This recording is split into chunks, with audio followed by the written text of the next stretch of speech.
Hello बच्चों, if you are a student of mathematics up to class 12 और आपको किसी भी क्वेश्चन को किसी भी सवाल को करने में कोई भी प्रॉब्लम आ रही है या किसी भी कॉन्सेप्ट को समझने में कोई भी प्रॉब्लम आ रही है तो आप घबराने की, परेशान होने की या इधर उधर भटक कर अपना टाइम बर्बाद करने की कोई ज़रूरत नहीं है। अब आपका अपना चैनल मैथमेटिक्स विद शरद आ चुका है। आपको बस बेल आइकन प्रेस करके इसके चैनल को सब्सक्राइब करना है और इसके वीडियो देखने हैं। आपके सारे कॉन्सेप्ट क्लियर होते जाएंगे और सारी प्रॉब्लम सॉल्व होती हुई चली जाएंगी। Okay, all the best students, let's start your study. बच्चों, अपने पिछले वीडियो में मैं आपको पॉलिनोमियल से रिलेटेड कॉन्सेप्ट दे चुका हूं और आज मैं आपको पॉलिनोमियल से रिलेटेड एक्सरसाइज 2.1 की जितनी भी प्रॉब्लम्स है उन सब के सॉल्यूशन डिटेल्स में जाकर बताऊंगा। ठीक है बच्चों?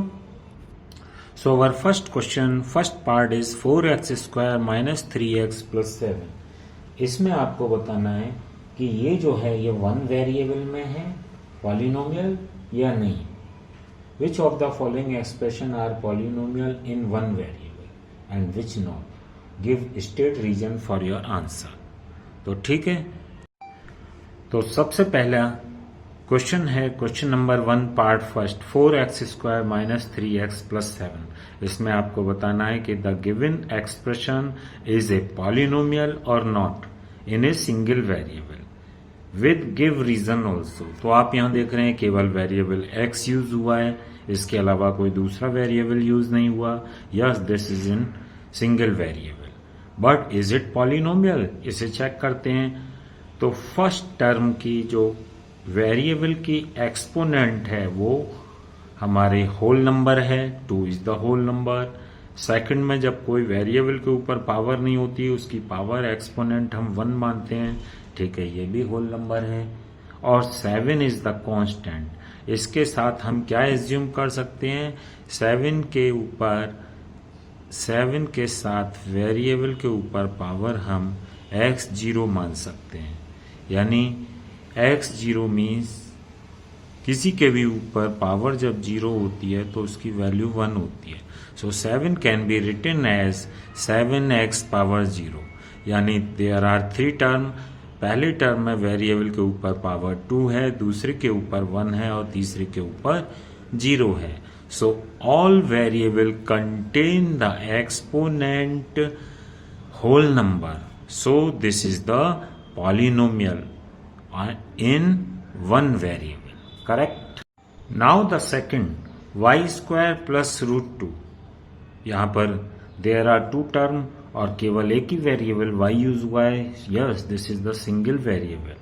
But is it polynomial? ये चेक करते हैं। वेरिएबल के ऊपर एक्सपोनेंट है 2 जो कि एक होल नंबर है और यहाँ दूसरा कांस्टेंट है।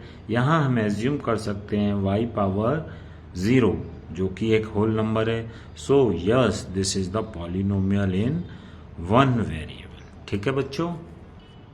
इन part third you are looking, there are single variable t in the both term and in the exponent form we can written them 3t की पावर 1/2। रूट का मतलब 1/2 होता है, ये मैंने आपको पिछले वीडियो में बताया था। And I can write down 2 root में है, यानी कोफिशिएंट कुछ भी हो सकता है, हमें सिर्फ वेरिएबल की पावर से मतलब होता है और इसकी पावर 1 है। तो आप यहां देख रहे हैं तो ये सिंगल वेरिएबल में, but in the first term you are looking the exponent is not a whole number. ठीक है बच्चों? ये कैसी है, ये फ्रैक्शन है, यानी रूट में आ गया। तो आप जानते हैं कि रूट क्या वैल्यू देता है एक्सपोनेंट में, 1/2। सो बिकॉज ऑफ दिस अगर एक भी टर्म में होल नंबर नहीं होता है, जैसा कि आप यहां देख रहे हैं फर्स्ट टर्म में हमारी एक्सपोनेंट 1/2 है जो कि होल नंबर नहीं है। So this is not a polynomial, not. ठीक बच्चों? Next part, part fourth. In this also there are 2 term contain single variable y। अब हम इसकी एक्सपोनेंट को चेक करते हैं। पहले हम इसको सिंप्लीफाई कर लेते हैं, y power 1, but in the second term 2y power -1। -1 यहाँ पर होल नंबर नहीं है, जबकि 1 होल नंबर है, यानी एक टर्म में होल नंबर है, दूसरी में होल नंबर एक्सपोनेंट नहीं है। अगर एक टर्म में भी एक्सपोनेंट होल नंबर नहीं है तो हम कहेंगे कि वो पॉलिनोमियल नहीं है। So this is not a polynomial. बच्चों, in part 5th you are looking, there are 3 terms in this algebraic expression. There are 3 terms, and in each term the first term there are variable x, दूसरी में y है, तीसरी में t variable है, यानी single variable तो ये है नहीं। But this is the polynomial because in the first term जो पहली वेरिएबल है x, उसकी एक्सपोनेंट 10 है, जो कि एक होल नंबर है। दूसरे में वेरिएबल y है, उसके ऊपर एक्सपोनेंट 3 है, ये भी एक होल नंबर है। तीसरी में t के ऊपर एक्सपोनेंट 50 है, ये भी एक होल नंबर है। So yes, this is a polynomial, but this is not in single variable. Polynomial ये ठीक है, but not in single variable. ठीक है बच्चों, सिंगल वेरिएबल में ये नहीं है।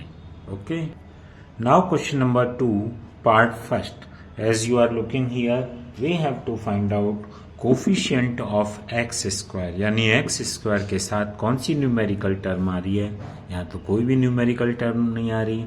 इसका मतलब कि हम जब कोई भी न्यूमेरिकल टर्म नहीं होती है तो उसे 1 कंसीडर कर लेते हैं। सो this 1 is the coefficient of x square. Coefficient of x square is 1. ठीक है बच्चों, is 1. Next, now part second, 2 minus x square plus x cube। यहाँ पर x square का कोफिशिएंट यानी x square के साथ न्यूमेरिकल टर्म कौन सी है, कोई भी नहीं है, तो हम इसे 1 कंसीडर कर सकते हैं। जब कोई टर्म नहीं होती है तो कौन सी टर्म रह गई अब इसके साथ, coefficient of x square is -1। Coefficient of x square is -1। ठीक है, okay. Here the coefficient of x square is π/2, क्योंकि एक्स स्क्वायर के साथ π/2 आ रहा है। So we will write down coefficient of x square, x square के साथ आ रहा है π/2। ठीक है बच्चों, this is your answer. Next part, √2x - 1। आप यहाँ देख रहे हैं x का कोफिशिएंट √2 है, -1 कांस्टेंट है, लेकिन एक्स स्क्वायर के साथ तो कुछ भी नहीं है। So we can assume 0x square, इसकी वैल्यू 0 ही रहेगी, तो कोई खास इंपॉर्टेंस नहीं पड़ते, कोई फर्क नहीं पड़ता इस एक्सप्रेशन की वैल्यू पर, इस पॉलिनोमियल की वैल्यू पर। अब यहाँ पर आप देख सकते हैं coefficient of x square is कितना आ गया, 0। ठीक है बच्चों। Question number 3, in which you have to write down a binomial, यानी 2 टर्म का एक पॉलिनोमियल आपको लिखना है जिसकी डिग्री यानी हाईएस्ट एक्सपोनेंट उसका 35 है। तो मैं लिख सकता हूं 3x पावर 35 - 2, और ऐसे बहुत सारे एग्जाम्पल लिखे जा सकते हैं। दूसरा देखिए 7x पावर 35 प्लस 24x। ठीक है, इसमें 2 टर्म हैं और ग्रेटेस्ट एक्सपोनेंट इसमें 35 है, तो इसकी डिग्री 35 हो गई और ये पॉलिनोमियल है। This is also the greatest degree 35 and this is also a polynomial 2 term है। ठीक ऐसे ही आपको मोनोमियल बताना है, यानी एक टर्म बतानी है जिसकी डिग्री 100 हो। तो मैं लिख सकता हूं 7x पावर 100 और दूसरा एग्जाम्पल, ऐसे और भी सैकड़ों एग्जाम्पल दिए जा सकते हैं।